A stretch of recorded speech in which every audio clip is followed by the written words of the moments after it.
Good afternoon, students. So we have started with the fatigue unit. So fatigue la we've seen with the introduction of fatigue. Fatigue na enna, fatigue எதனால நடக்குது, எப்படி நடக்குது. We told about that fluctuating stress and that cyclic loading, and also we've seen about that beach marks, beach rings. Then what type of failure. So without any plastic deformation, but I told that actually there will be a deformation that is going to take place, and we've seen with that stress cycles. So different types of stress cycles, whether completely reversed irukuma illana repeated irukuma illana fully irregular way. So with these three types we have seen. Then under that stress cycle we've seen with the various definitions or the terms, like what is meant by stress range, alternating stress, mean or the average stress, stress ratio and amplitude ratio. So and also இன்னொரு முக்கியமான topic that we have seen was the basic factors that is necessary for the fatigue failure, and also basic factors or the other additional factors. So now let us move on to the next very important topic, SN curve. So S stands for the stress. So in the SN curve la S engiradhu stress, N engiradhu number of cycles to failure. So this is a typical SN curve. So S is on your y-axis and the number of cycles to failure is on the x-axis. So verumane number of cycles appdin eludiningana it's of no use. Number of cycles for the failure. So failure nadakkuradhukku. So in the fatigue, because of that constant the fluctuating loading, what is that number of cycles that is required for that failure to occur. So on the failure engra word romba mukkiyam. And also this is a log plot on this side. So in the log plot engra enna meaning appadinaka, you can see that adala I'm telling on the n x axis la n vanda log scale la irukku. Logarithmic scale appadinaka, you can see that over here 0 kaduthathu it's starting with 10 power 5, then it is 10 power 6, then 10 power 7, 10 power 8, 10 power 9. So it is going in an incremental over the superscript அந்த இதல தான் போகுது. So இந்த இது தெரிஞ்சிருக்கும் நிறைய பேருக்கு, but இருந்தாலும் தெரியாதவங்களுக்கு 0ல இருந்து 10 power 5க்கு அதுக்குரிய டிஃப்ரென்ஸ் பார்த்தோம்னா இட்ஸ் அரவுண்ட் 1 போட்டு நம்ம 5 0 போடுறோம், அந்த அளவுக்கு டிஃப்ரென்ஸ் இருக்கு. இந்த 10 power 5க்கும் இந்த 10 power 6க்கும் இருக்கிற டிஃப்ரென்ஸ் பார்த்தோம்னா அதே 10 power 6 minus 10 power 5. இந்த இது 10 power 7 minus 10 power 6. ஸோ இது இன்னும் ஈஸியாக புரிய வைக்கணும்னா, ஃபார் எக்ஸாம்பிள் 0 ஆரம்பிக்குது, அதுக்கப்புறம் 1, 10, 100, 1000 அப்படின்னு வச்சுக்கலாம் உங்களுக்கு புரிய வைக்கிறதுக்கு. ஸோ 1க்கும் 10க்கும் டிஃப்ரென்ஸ் பார்த்தோம்னா 9 தான். இதே 10க்கும் 100க்கும் டிஃப்ரென்ஸ் 99. 100க்கும் 1000க்கும் பார்த்தோம்னாக்கா it is 900 and 1000 it is 900. அதே மாதிரி 1000க்கும் 10,000க்கும் பார்த்தோம்னா it is going on na 9900. So இப்படி நமக்கு வேரி ஆயிட்டே இருக்கு. The difference between two points in that axis is continuously varying. So அந்த மாதிரி இருக்கிறது தான் log plotting. Okay, now coming into the concept. So stress இங்க பார்த்தோம்னா it is 100, 200, 300, 400 and it is in MPa. So this side is marked as a calculated bending stress. Now நாம இப்ப இந்த SNல நாம எடுத்துக்கிற stress, it can be either sigma A alternating stress ஆ இருக்கலாம், இல்லனா maximum stress ஆ இருக்கலாம், இல்லனா minimum stress ஆ இருக்கலாம். So it is the engineering fatigue data is normally represented by means of the SN curve, a plot of the stress n against the number of cycles to failure n. This stress what we have took can be either sigma A or sigma max or sigma minimum. In the SN curve நாம யாருக்கெல்லாம் கண்டுபிடிப்போம் அப்படின்னாக்கா, it is found out for specified values of sigma mக்கு கண்டுபிடிக்கலாம், இல்லனா rக்கும் கண்டுபிடிக்கலாம், இல்லனா aக்கும் கண்டுபிடிக்கலாம். rங்கிற stress ratio, a is your amplitude ratio. So இவங்களுக்கு எல்லாமே நாம இந்த SN curve கண்டுபிடிக்கணும். இங்க திரும்ப ஏன் இந்த sigma a max minimum சொல்றோம் அப்படின்னாக்கா, we will not be speaking about the mean stress over here. this can be mentioned, but இங்க நாம எடுத்துக்கிற பிளாட்ல எடுத்துக்கிறது பார்த்தோம்னா இந்த மூணுல ஏதாவது ஒண்ணுதான் எடுத்துக்குவோம். பிகாஸ் ஏன் மீன் ஸ்ட்ரெஸ் எடுத்துக்க மாட்டோம் அப்படின்னாக்கா maximum will be taking this for a completely reversed bending. So completely reversed பெண்டிங்கிறது ஞாபகம் இருக்காங்கிறது தெரியல. So this is a completely reversed bending. So இந்த கம்ப்ளீட்லி ரிவர்ஸ்டு பெண்டிங் பார்த்தோம்னாக்கா டென்ஷன்லயும் கம்ப்ரெஷன்லயும் ஈவனா நமக்கு பீக் பாயிண்ட்ஸ் இருப்பாங்க. இங்க ஃபார் எக்ஸாம்பிள் +200னா இங்கேயும் -200. ஸோ இதனோட மீன் இந்த கம்ப்ளீட்லி ரிவர்ஸ்ட் பெண்டிங்ல மீன் எடுத்துட்டோம்னா மேக்ஸிமம் பிளஸ் மினிமம் பை 2 எடுக்கிறப்போ +200 -200 டிவைடட் பை 2 0 ஆயிடும். ஏன்னா plus and minus of the same value will become 0. So அதனாலதான் கம்ப்ளீட்லி ரிவர்ஸ்ட் பெண்டிங். ஸோ இந்த எஸ்என்கா வரைகிறது கம்ப்ளீட்லி ரிவர்ஸ்ட் பெண்டிங் சைக்கிள்ஸ். அந்த மாதிரி இருக்கிறவங்களுக்கு மீன் ஸ்ட்ரெஸ்ங்கிறதே 0வா இருக்குங்கிறதால we cannot take the stress on the y-axis as the mean stress. So that is why we are taking either sigma A or maximum or minimum. All this, each and every word is important. அதனால தான் நிறைய வாட்டி சொல்றேன். Then the next important point is SN curve is concerned chiefly with fatigue failure at high numbers of cycles. So இங்கே number of cycle நம்ம ஆரம்பிச்சிருக்கிறதே பார்த்தோம்னா 10⁵ இருந்து தான் ஆரம்பிக்கிறோமே. So it is always greater than 10⁵ 5 cycles. So we will be calling this as high cycle fatigue, HCF. அப்போ low cycle ஃபெட்டிக்னு ஒன்று இருக்கா? இருக்கு. ஸோ நீங்க தனியா இந்த டாபிக் முடிஞ்சு இன்னொரு 2 டாபிக்ஸ்க்கு அப்புறம் you will be learning low cycle fatigue. That is also there. And அதுக்கு வேற கண்டிஷன். ஸோ லோ சைக்கிள் ஃபெட்டிக் எப்போ நடக்கும் அப்படிங்கிறது that is a different condition. So under this high cycle fatigue, the number of cycles is always greater than 1040.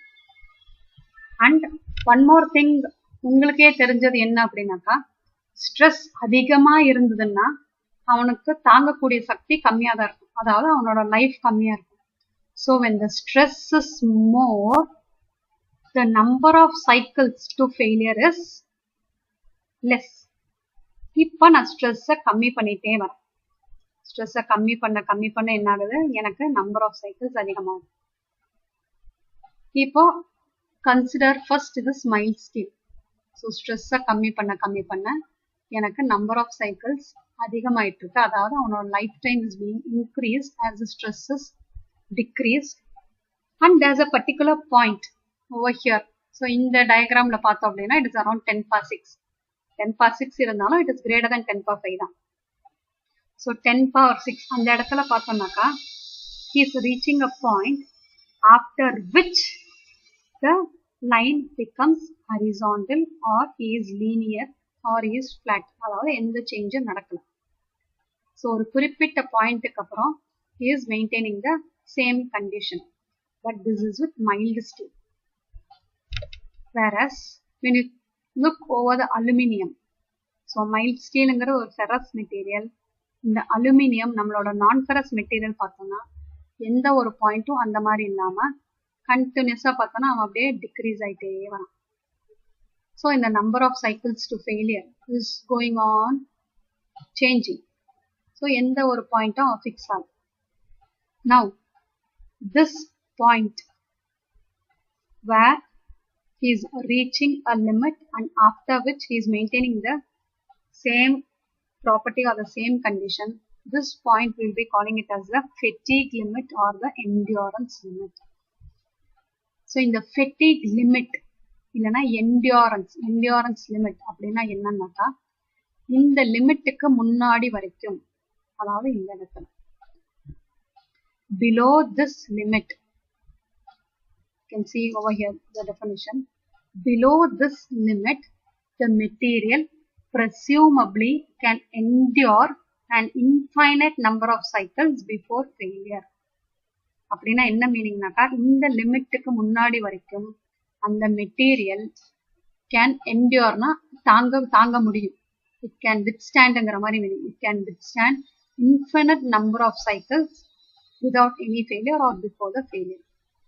So இந்த fatigue லிமிட்டுக்கு முன்னாடி வரைக்கும் எவ்வளோ, அதாவது அதே ஸ்ட்ரெஸ்ல, இப்போ அதே ஸ்ட்ரெஸ்னா இந்த ஸ்ட்ரெஸ் இப்போ இங்க இருக்கு இல்லையா, ஃபார் எக்ஸாம்பிள் இங்க அரௌண்ட் 320, 330 இங்கெல்லாம் பார்த்தோம்னாக்கா இட்ஸ் அரவுண்ட் 270 ஆர் 280. இந்த வேல்யூல நம்ம எவ்வளோ நம்பர் ஆஃப் சைக்கிள்ஸ் இப்போ நான் ஓட்டுறேன், இப்போ ஒரு ரன்னிங் ஒரு 1000 சைக்கிள்ஸ், மறுபடியும் நான் கொஞ்ச நேரம் ஆஃப் பண்ணிருக்கிறேன், மறுபடியும் ஒரு 1000 சைக்கிள்ஸ் இல்லை 10,000 சைக்கிள்ஸ். ஸோ திரும்ப திரும்ப இந்த 10/5 சைக்கிள்ஸே இங்கே நான் ஓட்டிகிட்டே இருந்தாலும் நாம ஃபெயில் ஆகாமல் இருப்போம். So below this limit the material presumably can endure infinite number of cycles without any failure. இது இந்த ஃபெரஸ்க்கு தான் இந்த மாதிரி ஃபிக்ஸ்டு ஃபெட்டிக் லிமிட், என்டியூரன்ஸ் லிமிட் நமக்கு ஒரு பாயிண்ட் கிடைச்சிருக்கு. ஆனா நமக்கு நான் ஃபெரஸ் மெட்டலுக்கு அது மாதிரி எதுவும் கிடைக்கல இல்லையா?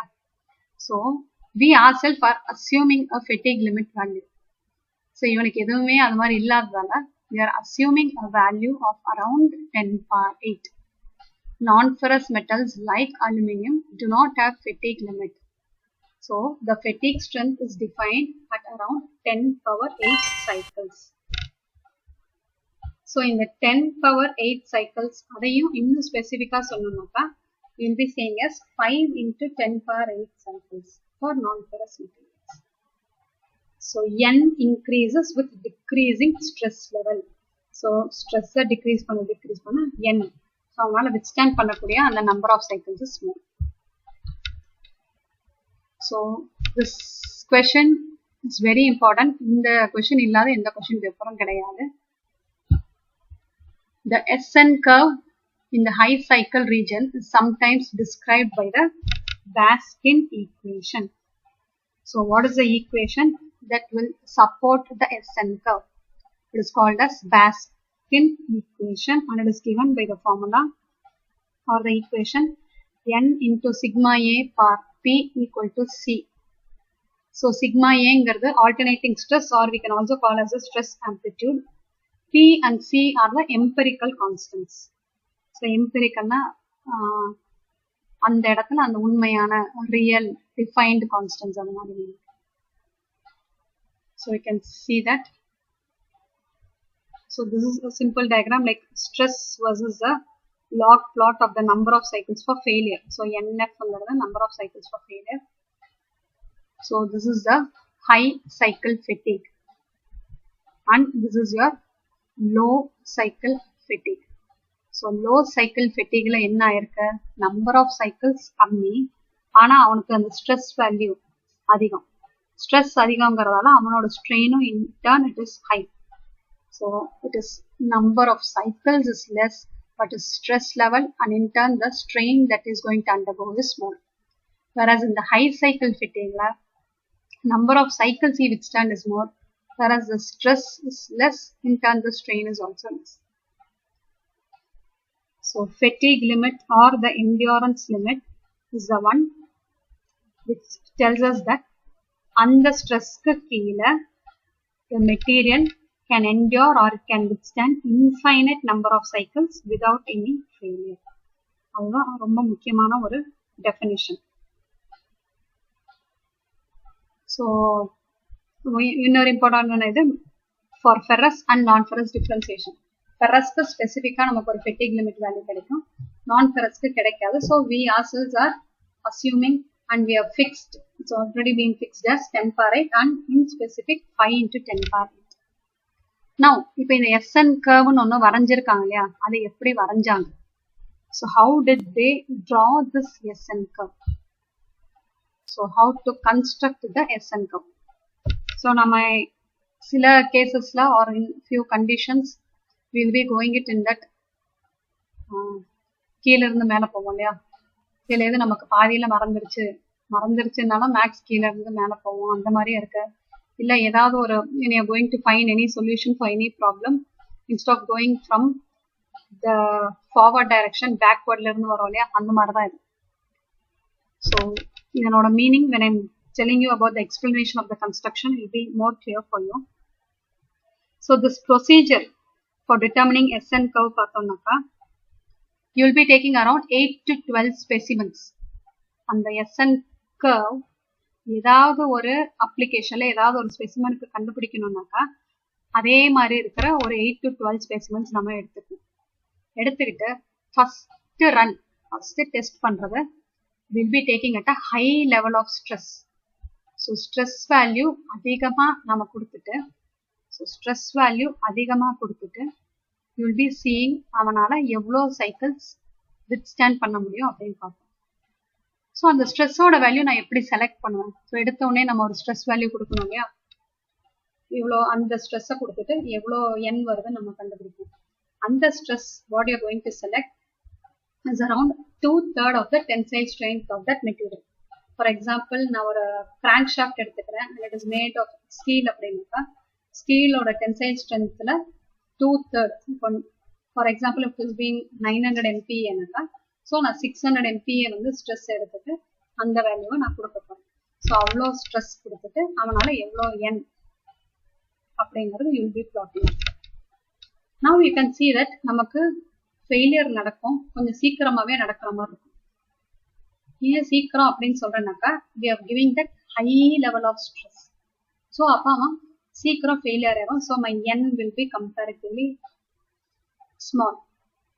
நான் இப்போ ஒரு ஸ்பெசிமன் நான் முடிச்சுட்டேன். இப்போ அடுத்த ஸ்பெசிமன் எடுக்கிறப்ப நான் என்ன பண்ணுவேன்னாக்கா you will be doing it for a lower level of stress. So the test is then carried out at lower levels of stress until run out. So until run outனாக்கா failure ஆகக்கூடாது. So first highest stress, அடுத்தது அதை விட கம்மியான stress, அதுக்கப்புறம் அதை விட கம்மியான ஸ்ட்ரெஸ். இப்படி ஸ்ட்ரெஸ்ஸை கம்மி பண்ணிட்டே அப்படியே வந்தோம்னாக்கா அவன் அந்தந்த ஸ்ட்ரெஸ் வேல்யூல என்ன என் வித்ஸ்டாண்ட் பண்ணியிருக்கான். ஆனா நமக்கு சம்டைம்ஸ் ஓகே அதை எப்படி ஃபெயிலியரே ஆகாம கண்டுபிடிக்க முடியும், திடீர்னு உடையும். ஸோ இப்போ இந்த ஸ்ட்ரெஸ் இந்த for example here it's been 130, இந்த 130ல ஒரு 10/5 பிரேக் ஆகுது அப்படின்னாக்கா அப்போ அந்த 10/5க்கு முன்னாடியே நம்ம ஸ்டாப் பண்ணி ட்ரை பண்ணி பார்ப்போம். ஸோ ஓகே அப்போ அந்த 10/5 அதை விட இப்போ 99.999 அந்த வேல்யூல வந்து ஃபெயிலியர் ஆகாம இருக்கா அப்படின்னு செக் பண்ணி பார்க்குறாங்க. So for every time you are going to reduce the stress value, you are going to check what is the corresponding N that you are going to get until a run out. Run out oda meaning non-failure, until a run out or a non-failure has been occurred. So the data obtained is normally scattered. So நீங்க ஏதாவது ஒரு லேப்ல ஒரு experiment பண்றீங்க அப்படின்னாலே you can see that நம்ம இப்போ எடுக்கிற அதே வேல்யூ ஒரு 6 இது ஆவரேஜ் எடுக்கலான்ட்டு 6 ரீடிங் எடுக்கிறீங்க, 6 ரீடிங்கும் ஒரே வேல்யூ வராது, கண்டிப்பா ஒரு பிளஸ் ஆர் மைனஸ் ஒரு 2 or 3 இருக்கும். ஸோ அதனால there will be a scatter. So the data obtained is normally scattered at the same stress level by using several specimens. So 8 to 12 specimens use பண்றோம் இல்லையா? So கண்டிப்பா there's a variation. So பார்த்தோம்னா we are looking about the variation and these are for the different materials. So this requires static approach to define the fatigue limit. So இந்த scatter இருந்தாலுமே இங்க என்ன பண்ண முடியுது? We are able to draw a smooth curve. So by making use of this experiment and this method, they have found out what is the SN value for any material or for any specimen that is being used in that application. So this is with the construction of SN curve. This requires statistic approach to define the fatigue limit அப்படின்னாக்கா. So this is with related to that statistical nature. So in the statistical nature அங்கிறது actually this P, இந்த Pங்கிறது என்னன்னா probability of failure. So இப்போ ஒரு SN curve அதை plot பண்ணிட்டு அதுக்கு முன்னாடி when you are going to try for a reduced stress and with the increased N or with increased stress and lower N என்னெல்லாம் ஆகும் அப்படிங்கிற மாதிரி and அவன் எப்போ ஃபெயிலியர் ஆவான் அப்படிங்கிறத வச்சு they will be plotting and they will be finding out the SN. But இது நமக்கு தேவையில்லைங்கிற ரீசன் என்னன்னாக்கா it's not there in your syllabus, so we needn't worry about it. So this is on the probability basis. இப்படி இருந்தா என்ன அப்படி இருந்தா என்ன அப்படிங்கிற மாதிரி. So just I'll read it out because because the SN fatigue data is normally scattered, it should be therefore represented on a probability basis. So considerable number of specimens are used based on this. So in the sigma 1% of specimens would be expected to fail at N1 cycles. So chumma they took one example and they have drawn this probability of 50% of specimens would be expected to fail at this N2. So in the N1 la 1% தான், ஆனா number of cycles அதிகமாறப்போ நமக்கு 50% of specimens இந்த range meet பண்றப்போ fail ஆறாங்க. So for engineering purpose, it is sufficiently accurate to assume a logarithmic normal distribution.